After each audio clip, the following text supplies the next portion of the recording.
Hey, we're back. Another internet failure. So they just, took his car, took his phone, and took his piano. Um, Quite amazing. I mean, piano is also an instrument of terror or something like that. I guess they tried to prevent a third concert because they didn't really know what to do with the music. Um, um, so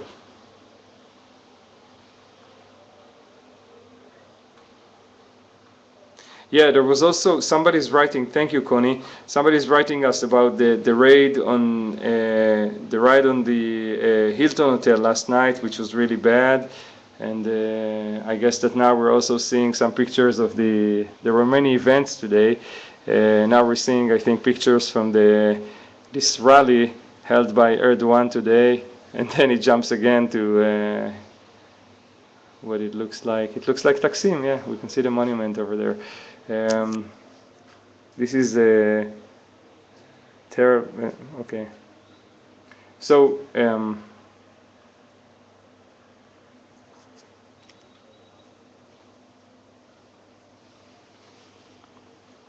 today was the whole public transportation, especially the ferries taking people from the Asian side to the European side, were shut down by the government.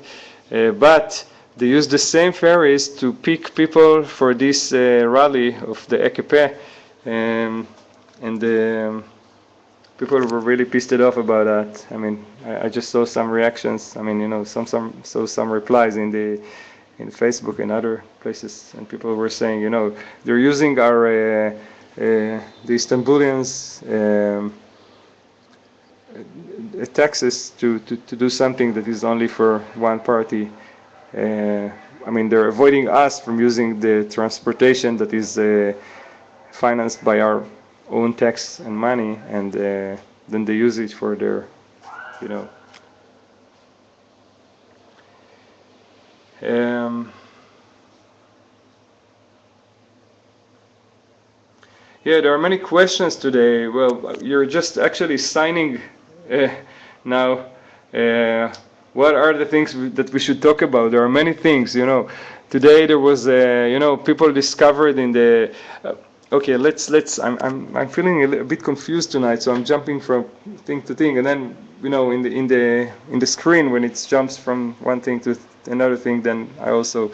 So we'll try to stick to something. Let's talk about the media, okay? Inside Turkey, and also the foreign media that is not indie media or new media. Inside Turkey, you already know the media is not really free here.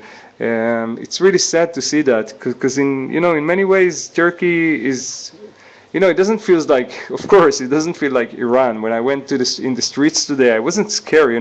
Walking next to the police, I mean, it's something in between. It's really strange because in one hand, the regime now is using the police in a way that is attacking its own people, but in the other hand, there are still remains or more than remains from, it's still not there. I mean, it's not totally there, and it's really confusing. It's in between, and so is the media. In a way, it's open, but then you see that how they cover things or don't cover things, and the point is that the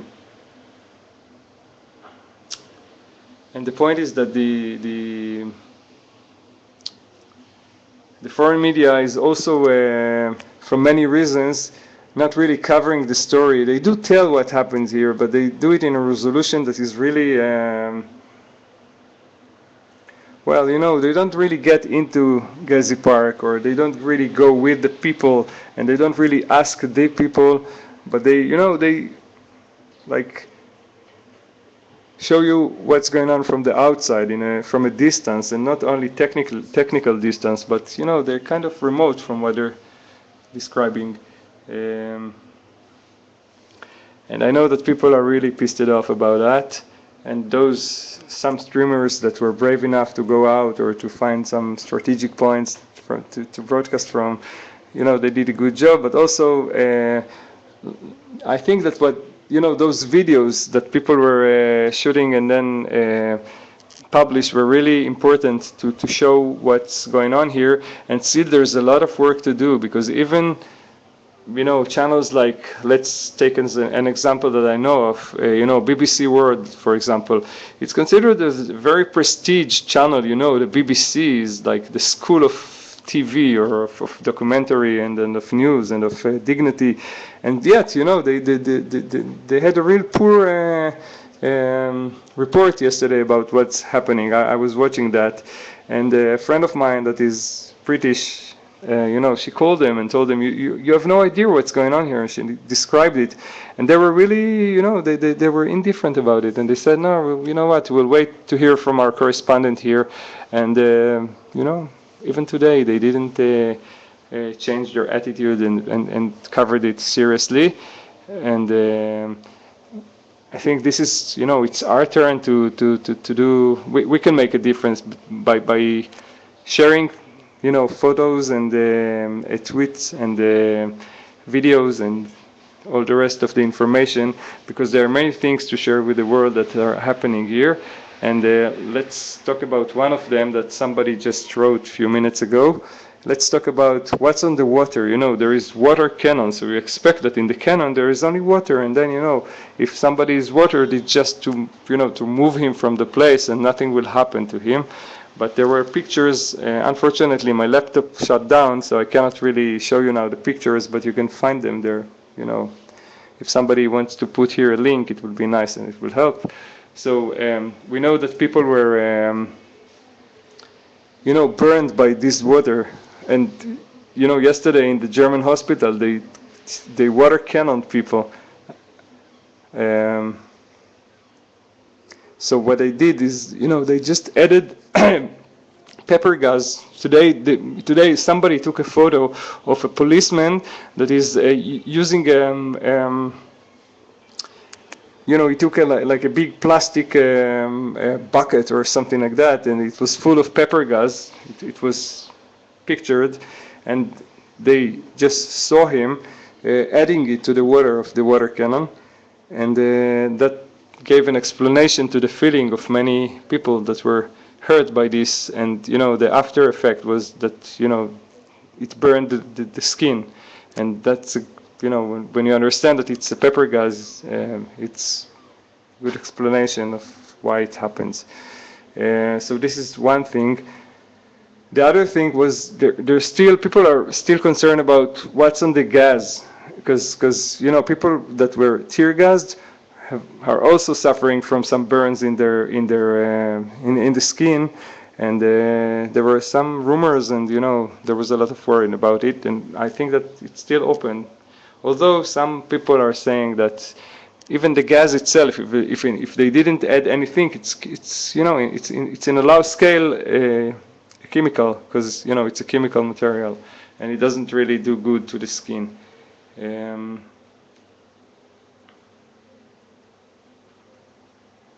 Let me read some stuff. Hold on. Sorry that I couldn't read everything that you. I'm English living in Holland. I am shocked by the lack of interest shown by my English friends on social media. They rely on the BBC to give them the news, and we know that that's my addition. I mean, we know how they covered it. If the BBC doesn't cover a story properly like this now, people are unaware of the seriousness of the situation, and really the situation is serious. I mean, what we've been seeing here is really terrible. Arresting people, injuring, attacking a civil population, that were visiting the camp, children, women, old people, young people, and that's right. And also, getting into an infirmary and attacking the infirmary and the hospital, and chasing people, and we saw a video today of a Turkish video about showing a woman that is shouting the police that we cannot bear that anymore, go away, we have babies inside our homes, and then they breathe gas, stop it. And then we see on the movie the policeman is heading the gun that through this gun they shot the gas grenades, and he's just, hitting the roof of the house. So those things, they should be told. I mean, people should know about them. And when I share these experience, I mean,